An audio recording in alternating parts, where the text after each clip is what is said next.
출애굽기 7장 8절에서 13절까지 말씀, 구약성경 90면쯤에 있습니다.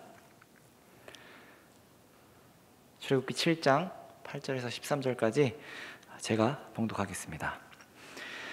여호와께서 모세와 아론에게 말씀하여 이르시되 바로가 너희에게 이르기를 너희는 이적을 보이라 하거든 너는 아론에게 말하기를 너의 지팡이를 들어서 바로 앞에 던지라 하라. 그것이 뱀이 되리라. 모세와 아론이 바로에게 가서 여호와께서 명령하신 대로 행하여 아론이 바로와 그의 신하 앞에 지팡이를 던지니 뱀이 된지라. 바로도 현인들과 마술사들을 부르매 그 애굽 요술사들도 그들의 요술로 그와 같이 행하되 각 사람이 지팡이를 던짐에 뱀이 되었으나 아론의 지팡이가 그들의 지팡이를 삼키니라. 그러나 바로의 마음이 완악하여 그들의 말을 듣지 아니하니 여호와의 말씀과 같더라. 아멘. 네, 드디어 이제 우리 오늘 본문에서는 열재앙이 이제 시작되는 이제 그 장으로 우리가 지금 이제 들어갔습니다. 아마 여러분들 어렸을 때부터 교회 다니셨던 분들은 이 열재앙 얘기 설교 시간에 많이 들으셨을 거고요. 또 예전 좀 연세가 있으신 분들은 예전에 10개라는 영화가 아주 유명했죠. 마스크 벗으라고요? 벗으면 안 돼요. 예. 네. 제가 까먹고 안 벗는 게 아니라 저희가 지금 방역 지침을 따르고 있는 겁니다. 라일 자매님 고맙습니다. 네, 그래요. 우리 라일 자매님은 영화 10개 생각나시나요? 네, 옛날 사람이란 뜻이죠. 저도 그렇고요. 우리가 조금 더 이제 익숙한 영화로는 이집트 왕자, 아주 그 오리지널 사운드 트랙이 아주 멋진 그런 것들을 이제 생각하실 것 같고, 최근에 또 만들어진 그런 영화들 이제 이렇게 보면 이 열재앙 부분을 아주 굉장히 얼마나 멋있게 담아내느냐에 이렇게 초점을 맞추고 있는 것처럼 보입니다. 그리고 실제로 이 성경에서도 이 열재앙 부분에 대해서 굉장히 많이 할애하고 있죠. 굉장히 상세하게 표현을 하고 있는데, 우리가 자칫하다가는 어떤 열재앙의 어떤 게 이렇게 보여지는 어떤 형식, 그 열재앙의 구체적인 내용에 초점을 맞추다가 이 열재앙이 진짜 무엇을 의미하는 것인지를 우리가 잘 성경이 말하고자 하는 의미를 놓칠 때가 종종 있습니다. 그래서 아마 여러분들께서 오늘부터 시작해서 우리 다음 주에 박병석 강도사님, 또 그 다음 주에 우리 최춘만 목사님 이렇게 쭉 이어지는 설교를 통해서 열재앙의 의미에 대해 약간은 반복이 좀 있을 수밖에 없습니다. 그러나 그 성경이 말하고자 하는 바가 무엇인지를 아마 여러분들이 이제 들으실 수 있으실 것 같습니다. 저는 조금 이제 이 시점을 조금 앞으로 끌어당겨서 6장에서부터 이제 오늘 얘기를 좀 시작해 보려고 합니다. 우리 6장 14절을 한번 보시면 그 성경에 보면 종종 족보가 나와요. 그런데 여러분들이 이제 성경 통독하시다가 제일 시험 들 때가 바로 이럴 때죠. 아니, 족보는 왜 나와 있는 건가? 도대체 누가 누구를 낳았다는 게 이게 도대체 왜 중요한 건가? 근데 한번 생각을 해보세요. 여러분들은 여러분들의 선조가 이렇게 누구신지 이렇게 궁금하지 않으십니까? 저도 나름 이렇게 뼈대 있는 집안 출신이라고 자부를 하는데 지금은 아무 의미가 없는 얘기죠. 저희 선조를 이렇게 막 거슬러 올라가면 이렇게 신라 시대까지 이렇게 막 있고 계시거든요. 이제 궁금하죠. 나를 낳았던 아버지의 아버지는 누구였을까? 그 아버지의 아버지는 누구였을까? 그 아버지의 아버지는 누구였을까? 그리고 나의 뿌리는 어디에 있는 건가? 약간 이런 것들 우리 이제 사람이라면 자연스럽게 궁금해하는 그런 내용입니다. 자, 그리고 이 6장 14절에 여기 나오는 이 족보를 통해서 모세와 아론이 어느 집안 출신인가를 굉장히 상세하게 기록하고 있죠. 오늘 다 읽어보지는 않겠습니다만 14절을 먼저 한번 보시면 그들의 조상을 따라 집의 어른은 이러하니라. 이스라엘의 장자 르우벤의 아들은 한옥과 발로와 헤스론과 갈미니 이들은 르우벤의 족장이요. 그러니까 야곱의 이름이 이스라엘인데 별명이 기억나시죠? 야복 강가에서 하나님한테 열심히 두들겨 맞고 받은 이름이 이스라엘이라고 하는 이름이죠. 그 이스라엘의 첫 번째 아들이 르우벤이에요. 그러니까 르우벤의 후손들이 이렇게 있다. 그 다음에 15절에 보시면 시몬의 아들들은 이렇고 이렇다. 이제 둘째 아들인 시몬 이야기를 합니다. 그리고 16절에 레위의 이야기를 해요. 그리고 이제 나머지 다른 12지파 중에 셋을 빼면 몇 명이야? 예, 9명의 이야기는 이제 안 하는 겁니다. 자, 이제 레위의 이제 아들들의 이름은 이런데, 레위 아들들 중에는 16절에 보시죠. 게르손, 고핫, 무라리라는 아들이 있었고, 이제 17절에 보면 게르손의 아들들, 18절에는 고핫의 아들들, 19절에 보면 무라리의 아들들, 이렇게 이제 쭉 아들 이름들이 이제 쭉 이렇게 나오죠. 자, 그러면서 그들의 후손 가운데에 20절에 보면 아브람이라고 하는 사람이 있었는데, 여기는 이제 고핫의 아들의 이제 후손인 거죠. 그 아므람이라고 하는 이 사람이 그들의 아버지 누이 요게벳을 아내로 맞이하였고, 그는 아론과 모세를 낳았으며 아므람의 나이는 137세였다.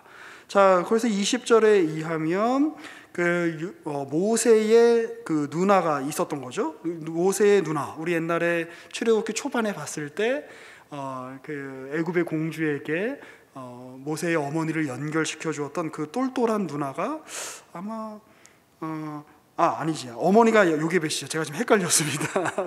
저도 헷갈려요, 이렇게 족보를 보다 보면. 자, 요셉의 누나의 그 모세의 누나 이름은 나중에 이제 뒤에 보면 또 나옵니다. 그때 되면 또 우리가 얘기를 하겠고요. 그리고 이제 그 모세의 그 아버지의 이름이 바로 아므람이라고 하는 사람이다라는 걸 우리가 여기서 확인할 수가 있죠. 그래서 혹시 여러분들이 나중에라도 이제 우리 성경 대담을 할 때 퀴즈가 나갈 수 있어요. 모세의 아버지의 이름은, 자, 그러면 아므람이라고 적어주시면 아마 상품을 받으실 수 있겠죠. 자, 아주 친절하게 문제까지 찍어주는 그런 설교입니다. 자, 이 족보가 도대체 무슨 기능을 하는 걸까요? 무슨 기능을 하는 걸까요? 이제 그걸 여러분들에게 물어보고 싶어요. 왜 갑자기 지금 다른 이야기 기록하기도 바쁜데, 지면이 굉장히 제한적인데, 지금 빨리 가서 이 바로 때려잡고 이 애국 사람들 때려잡고 탈출하는 이야기를 빨리 써야 되는데, 갑자기 왜 이 대목에서 이 족보가 튀어나온 것일까요? 결론적으로 말씀드리면 두 가지를 말씀드릴 수 있을 것 같아요. 하나는 이스라엘을 위한 것이죠. 그리고 또 하나는 모세와 아론을 위한 것입니다. 후자를 먼저 말씀드리면, 갑자기 모세가 와서 야, 하나님이 우리 부르셨어. 하나님이 우리 보고 다 이 애굽을 떠나서 가나안으로 가래. 우리 다 같이 가자. 이렇게 이야기한단 말이죠. 그런데 사람들이 물어볼 거 아니에요. 넌 도대체 누구니? 너 도대체 어디서 굴러먹다 온 놈이니? 네가 전에 애굽의 왕자였는지는 모르겠지만 너 40년 전에 우리 곁을 떠나서 광야에서 그냥 네 살 길 찾아서 헤매다가 이제 막 온 주제에 왜 갑자기 우리한테 이런 요구를 하는 거니? 너 족보는 있니? 이렇게 묻고 싶어지지 않을까요? 그래서 이 대목에서 그게 들어간 겁니다. 모세와 아론이 갑자기 하늘에서 뚝 떨어진 존재들이 아니라 하나님께서 이스라엘의 자손들, 그때 이제 그러니까 야곱이 곧 이스라엘이죠. 야곱과 그의 자손들이 70여 명이 애굽으로 넘어갔을 때에 이미 하나님께서 계획하시고 품으셨던 뜻의 한 일환으로, 한 결과로 지금 모세와 아론이 있는 겁니다 라고 이렇게 적어주고 있는 거죠. 자, 그리고 이것은 왜 이스라엘을 위한 것인가? 하나님이 지금 모세를 보내서, 아론을 보내서 지금 보내는 이 시점이 정확히 몇 년인지는 모르겠어요. 뭐 어떤 학자들에 따르면 뭐 기원전 1444년, 40년이라고 하는 사람들도 있고, 어떤 사람은 기원전 1290년이라고 하는 사람도 있고, 또 어떤 사람은 다른 연대를 이야기를 하기도 하는데 정확한 연대는 모르겠어요. 그런데 뭐 예를 들어 여러분들이 이스라엘 사람들이라고 생각해 보세요. 자, 그런데 어느 날 갑자기 모세가 와가지고 막 하나님이 기적을 베푸신다 그러고 우리를 막 구원하셨다 그러고 막 가자 그래요. 자, 그런데 얼마나 좀 당황스럽습니까? 왜 당황스럽죠? 하나님, 여태까지 뭐 하고 계셨다가 왜 이제 와서 이러시는 거예요? 저 그냥 이대로 편해요. 그런 마음 들지 않겠습니까? 저 지금 저를 부리는 이 애굽의 주인들하고 그나마 좀 좋은 관계를 유지하면서 내가 여기까지 지금까지 살아오면서 쌓아올린 어떤 그 경험들이 있고 커리어가 있는데 하나님 갑자기 이거 버리고 우리가 이거 다 버리고 광야로 가라고요? 너무 당황스럽죠. 급작스럽죠. 자, 그런데 하나님께서 그런 이스라엘에게 말씀해 주시는 겁니다. 이 족보를 통해서 이 일은, 얘들아, 이 일은 말이다, 내가 갑자기 기분이 내켜서 지금 시작하는 일이 아니란다. 이 일은 이미 야곱의 때부터, 아니 그 이전에 하나님이 말씀하시죠. 오늘 2부 3부 예배 때도 우리 담임 목사님께서 그렇게 말씀하셨는데, 나는 아브라함의 하나님이다, 나는 이삭의 하나님이다, 나는 야곱의 하나님이다. 얘들아, 나는 네가 네 인생을, 네가 너의 실존을, 네가 너의 삶을 느끼기도 전에, 누리기도 전에 나는 이미 예전부터 너를 향한 많은 생각을 가지고 있는 그런 하나님이란다. 주님이 지금 그렇게 말씀하시는 거예요. 그러니 이 족보가 보여주는 것은 또 하나 무엇입니까? 이스라엘은 원래 노예다 아니면 자유민이다. 그렇죠? 자유민이다라는 거예요. 너희는 원래 노예의 어떤 노예 취급당할 민족이 아니야. 너희는 하나님이 부르신 거룩한 백성이야. 너희는 아브라함 때부터 하나님이 너희에게 꽂히셔서, 하나님이 너희에게 복 주시기로 결정하셔서 너희랑 함께 하나님의 시간을 보내기로 결정하신 너희는 고귀한 존재들이야. 너희가 비록 지금은 애굽에서 종살이하고 있지만 이건 너희의 정상 상태가 아니야. 이건 내가 너희에게 의도한 것이 아니야. 이거는 내가 너희에게 의도한 참 모습이 아니야. 너희가 비록 지금은 노예로 살고 있을지 몰라도 너희의 진짜 참 모습은 자유민이야. 내 백성이야. 내가 택한 이 세상에 그 유례 없는 가장 최고로 복받는 민족이야. 그게 바로 내가 의도하는 거야. 이게 바로 족보가 이스라엘에게 보여주고 있는 것이지. 자, 그러면서 주님께서 이런 말씀을 이제 하십니다. 28절로 한번 가보겠습니다. 여호와께서 애굽 땅에서 모세에게 말씀하시던 날에 여호와께서 모세에게 말씀하여 이르시되, 나는 여호와라. 내가 내게 이르는 바를 너는 애굽 왕 바로에게 다 말하라. 모세가 여호와 앞에 아뢰되, 나는 입이 둔한 자이오니 바로가 어찌 나의 말을 들으리이까. 참 모세도 좀 징하죠.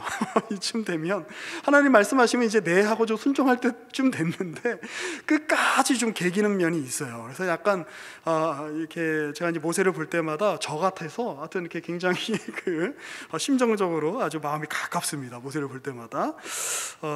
그러니까 주님이 뭐라고 말씀하세요? 7장 1절이 이렇게 이어지죠.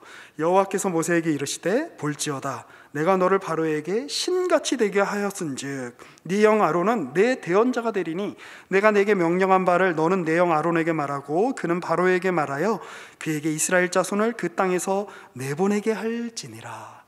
자, 하나님 저 말 못해요. 하나님 저 아시잖아요. 저 40년 동안 광야에서 썩어서 그런지 말이 한마디도 안 나와요. 저 못할 것 같은데요. 그러니까 주님이, 야 너는 진짜 너 왜 그러니? 이러면서 한 대 치실 법도 한데 한 번 더 말씀해 주시죠. 네 형 아론이 말하게 해라. 그래서 아론이 네가 바로한테 신같이 될 텐데, 이건 무슨 뜻이냐면 모세가 무슨 갑자기 신적인 능력을 막 나타낸다 이런 뜻이라기보다도 하나님이 계시죠. 그리고 이스라엘이 있죠. 그럼 그 사이에 하나님이 직접 이스라엘에게 말씀하시는 게 아니에요. 누구를 통해서 말씀하시죠? 예, 제사장이나 왕이나 선지자를 통해서 말씀하시는 거예요. 그러니까 지금 하나님이 계시죠. 하나님이 지금 하나님의 뜻과 마음을 지금 모세에게 말씀하시죠. 그리고 모세가 그거를 직접 바로에게 전하는 게 아니라 중간에 누가 있는 겁니까? 아론이 있는 겁니다. 그래서 네가 바로한테 신같이 될 거다라는 것은 중간에 아론 같은 선지자를 통해서 바로에게 이야기를 전달하게 될 거다, 이런 뜻이에요. 자, 그런데 이것이 또 이게 중요합니다. 이제 왜 중요하냐면 아론을 세워서 바로에게 이야기하는 이 일은 바로를 위한 걸까요? 아니면 모세를 위한 걸까요? 아니면 아론을 위한 걸까요? 아니면 이스라엘 백성을 위한 걸까요? 왠지 느낌이 제가 늘 예를 들 때 정답을 맨 마지막에 두기 때문에 마지막 거 같지 않습니까? 그렇죠? 이스라엘을 위한 겁니다. 이스라엘을 위한 겁니다. 여러분 노예 생활을 옛날에 무슨 그런 영화 있지 않았어요? 노예 18년인가? 12년인가? 몇 년이죠? 다 기억이 안 나네. 아무튼 사람이 어떤 노예 생활을 이렇게 하다 보면, 사람이 어떤 환경 속에 이렇게 처하다 보면 그 환경에 젖습니다. 그렇죠? 그래서 사람이 거기에 적응하는데 그렇게 오래 걸리지 않아요. 불과 몇 년이면 자신의 예전의 정체성을 잃어버리고 그 새롭게 자신에게 펼쳐지는 환경 속에 젖어버려요. 그런데 여러분 400년 넘게 노예로 살았단 말이죠. 이방인으로 살았단 말이죠. 비록 압제받았던 시간이 400년 전체는 아니겠습니다만, 그러면 이들 마음 안에 어떤 생각이 들까요? 이들은 태어나면서부터 본래적으로 우리는 자유민이야, 하나님이 택하신 선민이야, 이런 생각이 먼저 들기보다 우리는 노예야 라고 하는 그 자기 정체성이 훨씬 더 강하지 않았겠습니까? 그러니까 모세는 굉장히 예외적인 경우인 거죠. 운이 좋아서 바로의 딸에게, 공주에게 키워졌기 때문에 이 노예로서의 정체성이 약화돼 있었던 것일 뿐, 그 당시에 대부분의 이 이스라엘 사람들에게 제1의 정체성이 무엇이냐를 우리가 어떤 현대의 심리학자들이 혹은 상담사들이 그들을 상담해 보면 그들의 제일 정체성은 아마 노예였을 겁니다. 나는 노예야. 우린 노예지. 우린 시키는 대로 하는 거지. 우린 저기 바로가 시키면 그냥 해야지. 저기 애굽 사람들이 시키면 우리 뭐 매 맞고 억울한 일 당해도 우리 그냥 하는 거지. 우린 노예지 뭐. 자, 그런데 이스라엘 스스로 나는 노예가 아니야, 나는 자유민이야, 나는 하나님이 택하셨어, 우리는 이렇게 사는 게 옳지 않아 라는 생각을 할 수 있을까요? 없을까요? 없어요. 사람은 절대 그렇게 생각하지 못합니다. 그런데 누가 와서 얘기를 해줘야 됩니까? 외부에서. 아니야, 너네 노예가 아니야, 너는 자유민이야, 너는 하나님의 사람들이야 라고 이야기를 해주어야 그나마 없던 자유민으로서의 정체성이 그들에게 생겨날 가능성이 생기는 거 아니겠습니까? 그리고 그 가르침에 걸맞게 우리가 진짜 자유민이라는 사실을 확보할 만한 어떤 경험들이 쌓여야 자유민으로서의 정체성을 가질 수 있는 거예요. 우리 오늘 아까 상주 형제가 대표 기도하면서 자유의 문제를 이야기하셨는데 참 사람이 훌륭해졌어요. 제가 처음에 이 청년 이브에서 만날 때만 해도 이렇게 심오한 기도를 하게 될 줄 몰랐는데 사람이 깊어지고 정말 훌륭하고, 이제는 우리 저 멀리 저기 인천에서부터 여기까지 와서 우리 총무로 또 우리 헌신도 하고, 제가 같은 한 명의 교육자로서 어떻게 뿌듯함을 느낍니다. 이렇게까지 얘기하는데 제 눈을 안 마주치고 있어요, 우리 성진 형제가. 자유란 여러분 자연스럽게 생기는 게 아니에요. 그렇죠? 사랑도 마찬가지죠. 조금 신학적 용어로 이야기하면 외부로부터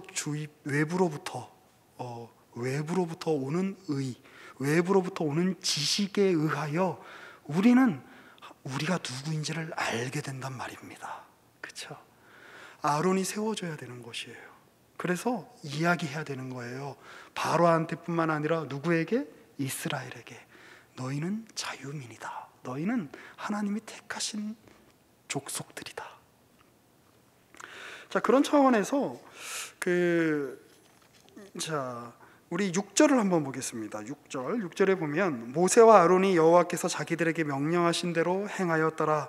그들이 바로에게 말할 때에는 모세는 80세였고 아론은 83세였더라. 인간적으로 보면 뭘 할 수 있을 만한 때가 아니죠.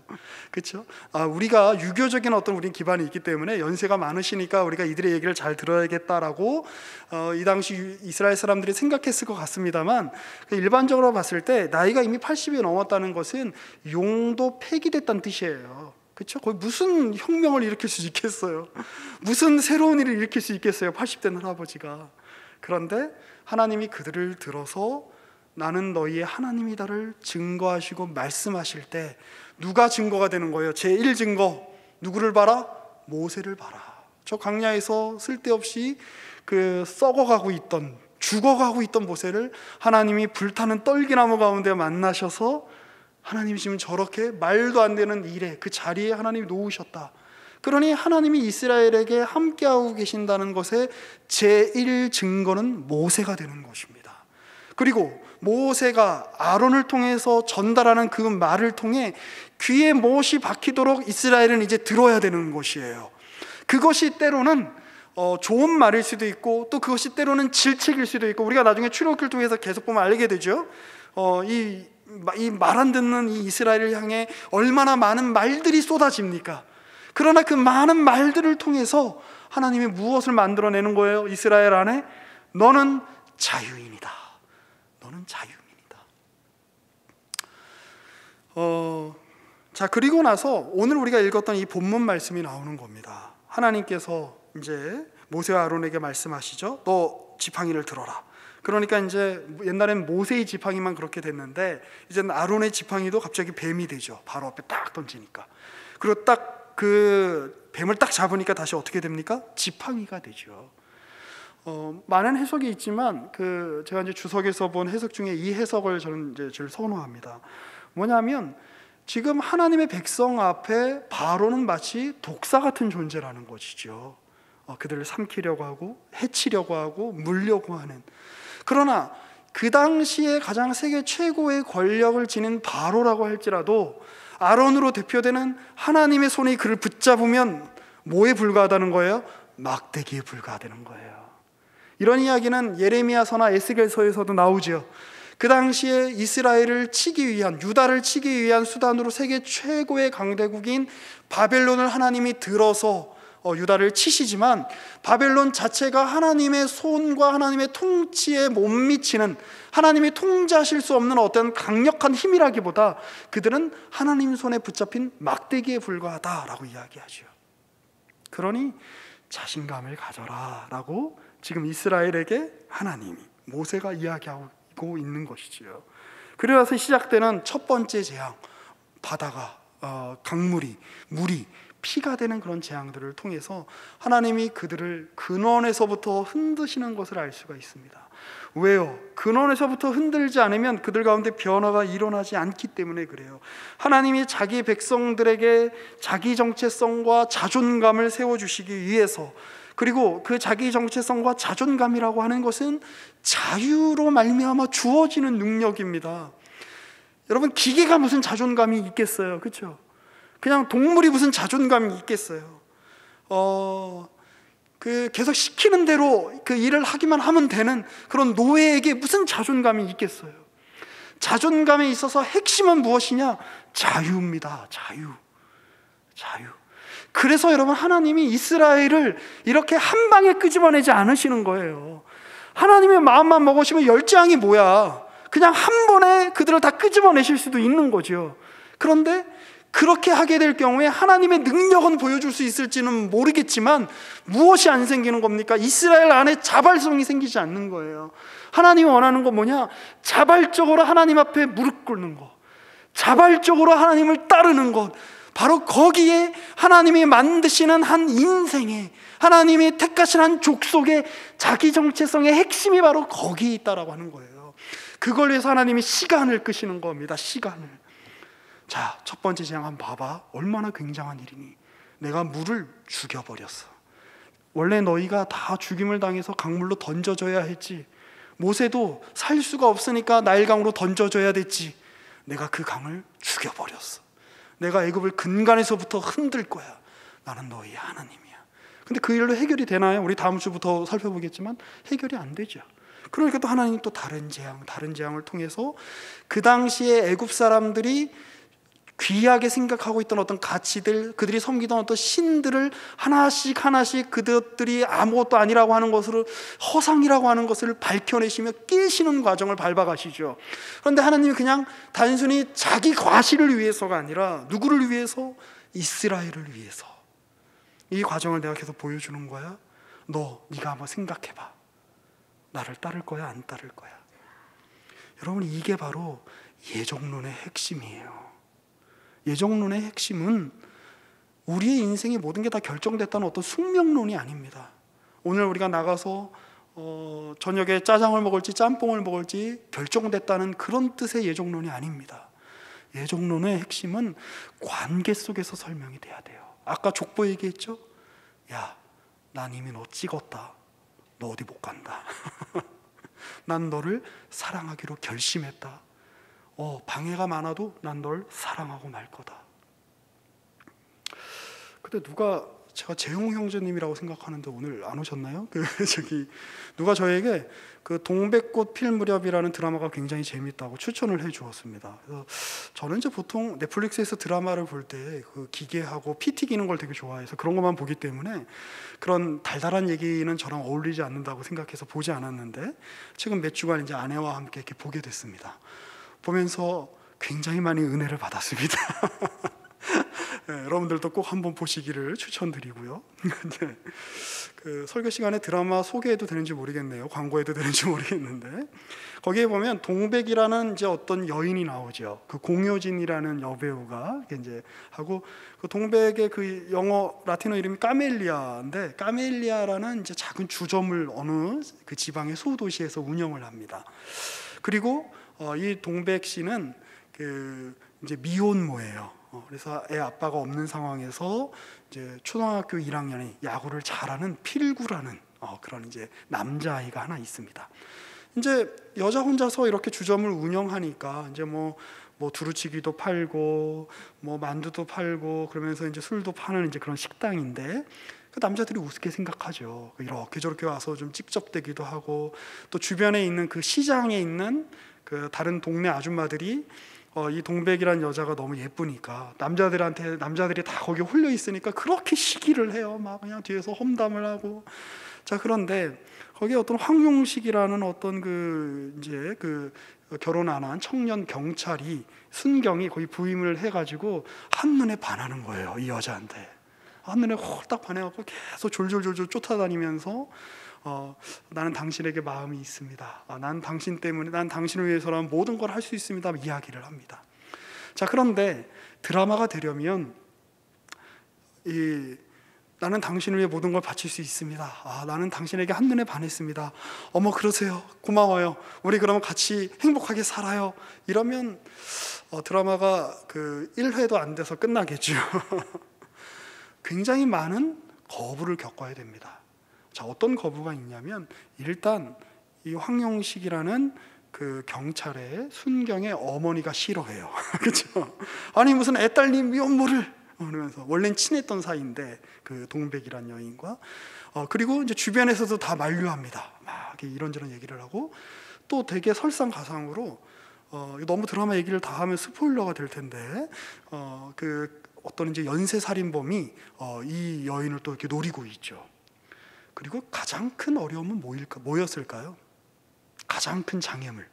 그 용식이의 사랑을 쟁취하는 데 있어서 이루는 데 있어서 가장 큰 장애물은 바로 동백의 마음입니다.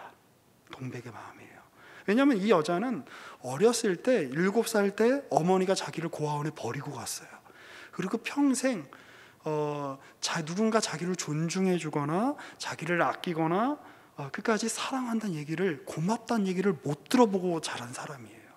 늘 쟤는 인생이 너무 기구해, 쟤는 얼굴에 너무 그늘이 졌어, 쟤한테 가면 약간 재수가 옴붙을 것 같아, 이런 얘기만 듣고 살은 사람인 거예요. 그러니까 이런 나 같은 사람한테 이렇게 건장하고 해맑고 순수한 용식이란 사람이 나한테 와서 나도 저 사람의 마음을 받고 싶지만 내가 저 사람과 가까이 지냈을 때 저 사람이 나 때문에 괜히 어려운 삶을 살게 되지 않을까? 저 사람도 나처럼 그늘진 삶을 살게 되지 않을까? 그리고 내가 저 사람을 홀랑 좋아했다가 저 사람도 그 이전에 많은 사람들처럼 나를 떠나가 버리면 어떡하지? 라고 하는 어떤 이 버림받음의 어떤 이 감정이, 버림받아 살아온 어떤 그런 세월의 어떤 축적이 그녀로 하여금 쉽게 마음을 못 열게 만드는 것이지요. 그런데 이 용식 씨는, 이 용식이라는 이 남자는 중간에 포기를 했을까요? 안 했을까요? 포기를 하면 드라마가 안 나오겠죠. 자신의 마음을, 사랑을 방해하는 요소가 많으면 많을수록 이게 더 극적이고 드라마틱하고 더 아름다운 스토리가 되는 겁니다. 근데 우리가 그 용식에게 그렇게 이야기할 수 있나요? 아니 왜 꼭 동백만 사랑하냐? 너무 편파적인 거 아니냐?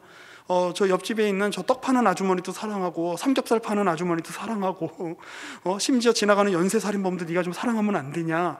그건 말이 안 되는 거죠. 그거는 세상을 모르는 거죠. 인생을 모르는 거죠. 지금 성경이 오늘 우리에게 보여주고 있는 이야기가 바로 그런 겁니다. 하나님이, 이유는 알 수 없어요. 왜 하나님이 우리한테 꽂히셨는지 알 수가 없어요. 왜 하나님이 아브라함한테 꽂히셨는지 성경에 이유가 나와 있지 않아요. 아브라함이 뭘 잘해서 하나님이 아브라함에게 꽂히셨을까요? 아니요. 순수한 그 원인이 아브라함에게 있지 않고 하나님의 내면에 있는 거예요. 바로 그걸 우리가 하나님의 사랑이라고 부르죠. 그 하나님의 사랑이 하나님을 하여금 아브라함과 그의 자손들에게 몰두하게 만드시는 거예요. 그리고 온갖 방해가 일어나겠죠. 하나님의 사랑을 방해하는, 하나님의 복 주심을 방해하는 온갖 장애물들이 있겠죠. 하지만 나는 그것을 뚫고 너를 향한, 너의 후손들을 향한 내 사랑을 이루고야 말겠다. 이게 지금 하나님이 하시는 일이에요. 그리고 그 일이 구체적으로 지금 여기 출애굽기에서 펼쳐지고 있는 겁니다. 이런 질문을 많이 들어요.